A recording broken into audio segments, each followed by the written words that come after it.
علامہ اقبال نے اپنی خوبصورت انداز میں لکھا ہے. کہتے ہیں سلطان مراد ہندوستان کا بادشاہ تھا. اقبال نے لکھا ہے, اقبال کہتے ہیں اس نے ایک مستری کو بلایا مسجد بنانے کے لیے. کہا اس طرح کی بنانا میرا دل خوش ہو جائے. معمار نے, مستری نے مسجد بنائی.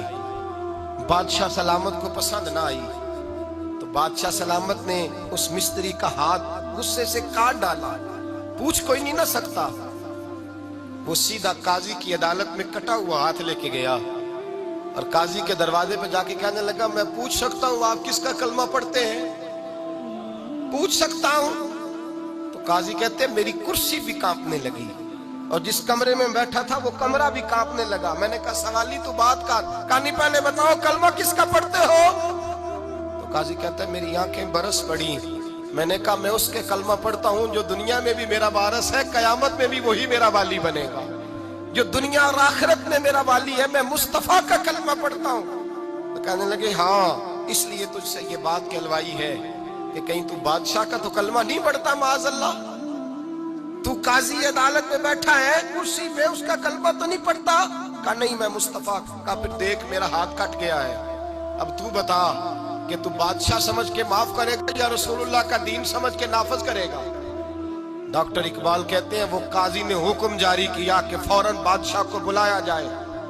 ہندوستان کا فرما روا پیغام گیا تو کانپتا ہوا آیا. قاضی نے سامنے کھڑا کیا, ایک طرف بادشاہ اور ایک طرف وہ معمولی معمار مستری کام کرنے والا. تو قاضی گرجدار آواز میں کہنے لگے بادشاہ تو بتا اس کا خون سرخ ہے تو تیرا سرخ نہیں, اس کے بازو پہ گوشت ہے تو تیرے بازو پہ نہیں, اسے درد ہوتا ہے تو تجھے نہیں ہوتا, یہ تو نے کیا حرکت کی؟ بادشاہ کی گردن جھک گئی. قاضی کہنے لگے پکڑو اس کو باہر لے جاؤ اور اس کا بازو کاٹ دو, اس کا بازو کاٹ دو. ڈاکٹر اقبال کہتے ہیں جہاں کانپ رہا تھا سارا کچھ وہاں خوشی کے شادیانے بجنے لگے. قاضی کہنے لگا اس کا بازو کاٹو اور اس کو بتاؤ امیر غریب کا فرق اتنی دیر ہوتا ہے جتنی دیر بندہ مسلمان نہیں ہوتا, اور جب کوئی رسول اللہ کا غلام ہو جاتا ہے پھر سارے برابر ہو جایا کرتے ہیں. بنداؤ صاحبو محتاج و غنی ایک ہوئے, تیری سرکار میں پہنچے تو سبھی ایک ہوئے, تیری سرکار میں پہنچے تو سبھی ایک ہوئے. اور اپنی ملت پر قیاس اقوام مغرب سے نہ کر, خاص ہے ترکیب میں قوم رسول ہاشمی, لے جاؤ کاٹو اس کا بازو. اقبال کہتے ہیں جب باہر لے جایا گیا بادشاہ کو تو بادشاہ نے گردن جھکائی. وہ مستری کہنے لگا تو نے گردن کیوں جھکا دی ہے, اب کیا ہوا؟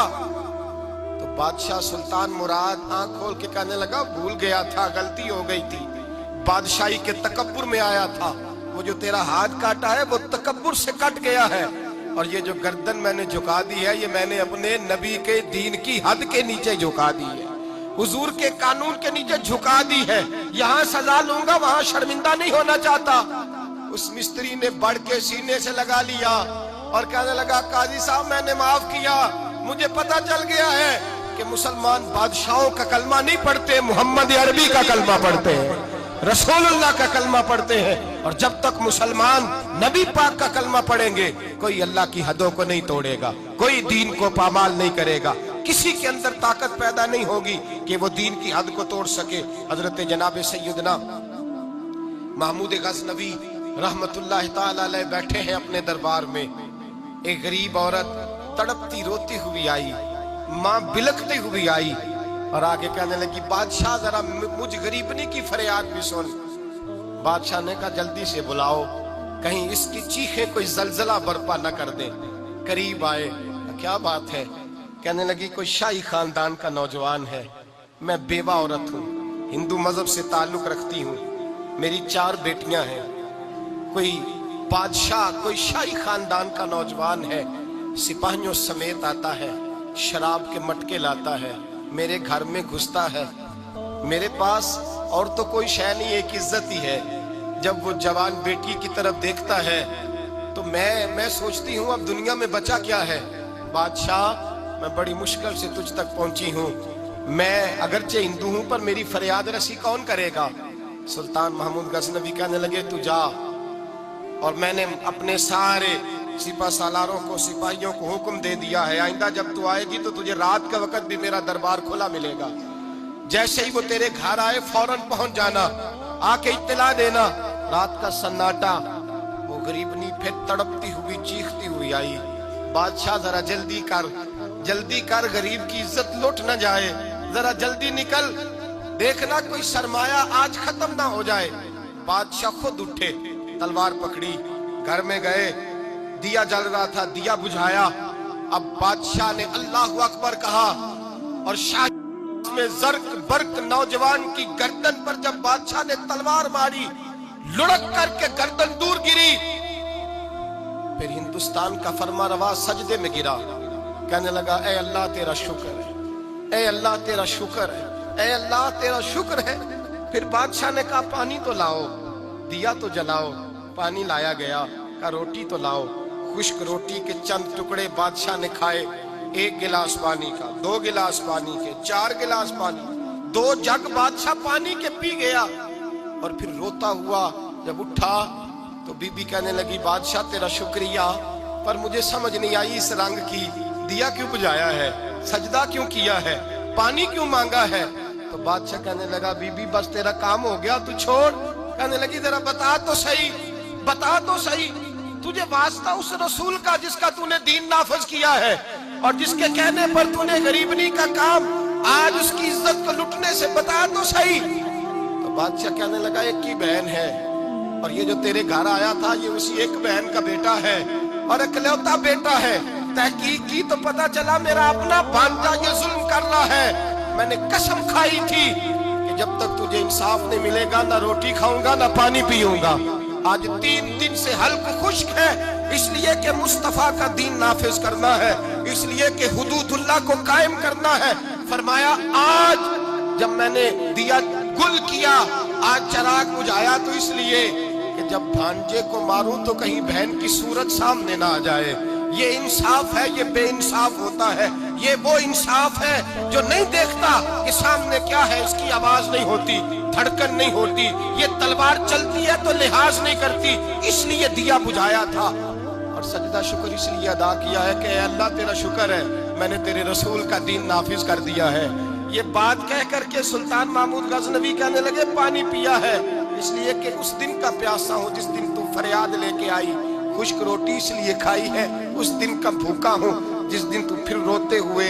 محمود غزنوی نے پیر باہر رکھا، 4 بیٹیاں جوان، ایک اماں دوڑی ہوئی آئی اور قدموں میں بیٹھی، کہنے لگی محمود میں نے نہیں دیکھا ابو بکر، میں نے کوئی ابو بکر کو تو دیکھا نہیں، عمر عثمان و علی کو تو میں نے نہیں دیکھا، فاطمہ زہرا کے باپ کی کیفیت کیسی تھی، پر تیرے رنگ میں تیرے انداز میں مجھے جلوے ضرور نظر آئے ہیں۔ اب میری بیٹیاں عام بیٹیاں نہیں رہیں گی، یہ فاطمہ کی کنیزیں بنیں گی۔ اب میں حضرت عائشہ کا پانی بھروں گی، تو نے حضور کا دین نافذ کیا ہے، اب میرا دل بدل گیا ہے، تو کلمہ پڑھا، ہم 5 ماں بیٹیاں مسلمان ہونا چاہتی ہیں۔ میرے بھائی جب رسول اللہ کا دین نافذ ہوتا ہے پھر غریب کی مدد ہوتی ہے۔ غریبوں نہ آزماؤ بار بار چہرے بدل کے ظالموں کو، دعا کرو رمضان کی سہانی صبح میں اے اللہ ہمیں کوئی محمود غزنوی کا وارث عطا فرما، اے اللہ کو سلطان صلاح الدین ایوبی کا جانشین عطا فرما، کوئی عمر بن عبدالعزیز کو ماننے والا دے، ہمیں وہ دے جس کے لبوں پہ امام حسن اور حسین کا نام جاری ہو، کوئی ایسا عطا فرما جو حضرت علی کو اپنا آئیڈیل کہتا ہو، جو عثمان غنی کی حیا، عمر فاروق کی عدالت کا وارث ہو، جو ابو بکر صدیق کی صداقت کو آئیڈیل سمجھتا ہو۔ یہی چراغ جلے گا تو روشنی ہوگی۔ جب اللہ کی حد کا معاملہ آئے کسی کی پرواہ نہ کرنا، پھر نہ دیکھنا سامنے کون ہے، پھر نہ دیکھنا کون ہے اور کیا کہتا ہے۔ حضرت فاروق اعظم کے زمانے میں غسان کے بادشاہ نے کلمہ پڑھ لیا تھا، شاہ غسان نے۔ آج تو مکے اور مدینے میں بھی حالات بگڑ گئے، اب تو پیکج ہوتے ہیں حج کا، ایک وی آئی پی، ایک وی آئی پی، ایک عام، ایک اکانومی، اب تو وہاں بھی پیکج ہیں، اب تو وہاں بھی امیر آئیں تو ان کے لیے الگ رستے ہیں عرفات اور منا جانے کے لیے۔ حضرت عمر کا زمانہ تھا، غسان کے بادشاہ نے کلمہ پڑھا، لمبا جبہ پہن کے طواف کعبہ کر رہا تھا، ایک غریب کا پیر جبے پہ آ گیا، غریب کا، مجبور کا، غلام کا۔ بادشاہ نے پلٹ کے تھپڑ جو مارا تو مجمع میں خانہ کعبہ کے سائے میں غریب رونے لگا، اور حضرت عمر کے پاس گیا، کہنے لگا میں رسوا ہو گیا اور سرے طواف رسوا ہو گیا۔ اے عمر، اللہ کے گھر آ کے بھی میری رسوائی ہوئی۔ حضرت عمر نے غسان کے بادشاہ کو بلا کے کہا کہ اسے بدلہ دے، اسے راضی کر یا بدلہ دے۔ کہنے لگا عمر اب میں اسے بدلہ دوں؟ آپ نے فرمایا یہ میرے نبی پاک کا دین ہے، یہ حضور کا دین ہے، یہ نافذ ہوگا، یہ امیر غریب کے لیے علیحدہ علیحدہ نہیں، اسے بدلہ دے، یہ تجھے تھپڑ مارے گا، تجھے کھانا پڑے گا۔ اس نے کہا اگر میں ایسا نہ کروں تو آپ فرمانے لگے پھر میں عمر ہوں، پھر میں عمر ہوں، پھر میں تجھ سے کرواؤں گا، تجھے کرنا پڑے گا، تجھے یہ کرنا پڑے گا، میں کرواؤں گا۔ حضرت سیدنا عمر فاروق نے کہا ایک رات کا وقت ہے تیرے پاس، یا اسے راضی کر لے یا سویرے اسی طرح طواف ہوگا، اسی طرح مجمع ہوگا، اور طواف کی اس جگہ جہاں تو نے تھپڑ مارا تھا یہ تجھے تھپڑ مارے گا، اور سارا زمانہ دیکھے گا کہ رسول اللہ کا دین کیسے نافذ ہوتا ہے۔ تجھے تھپڑ کھانا پڑے گا، مار کھانی پڑے گی۔ اللہ اکبر۔ جب سیدنا فاروق اعظم نے اسے یہ کہا، ایک رات سوچنے کا وقت لیا، اس نے راتوں رات سامان اٹھا کر کے واپس بھاگ گیا، عیسائی ہو گیا۔ ایک آدمی نے کہا عمر اتنا بڑا بادشاہ تھا، اس کے پیچھے کتنے لوگ مسلمان ہوتے، مال خزانہ میں کتنا نفع آتا، یہ ہوتا وہ ہوتا۔ حضرت عمر کہنے لگے چپ کر جاؤ، نہ مال چاہیے، نہ زیادہ تعداد چاہیے، نہ بادشاہ چاہیے، ہمیں تو اپنے مصطفیٰ کا دین چاہیے، ہمیں تو رسول اللہ کا دین چاہیے، اس سے زیادہ ہمیں کسی چیز کی حاجت نہیں۔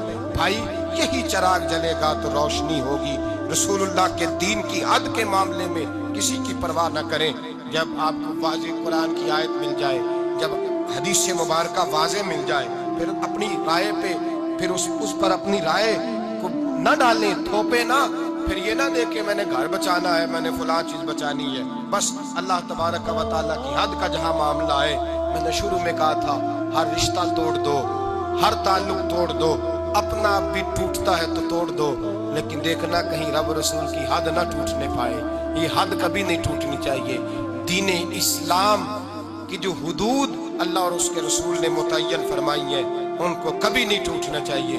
دعا ہے خالق کی بارگاہ میں اللہ تعالی ہمیں اپنے محبوب کے دین کی حفاظت کی توفیق عطا فرمائے۔ آخر دعوانا ان الحمدللہ۔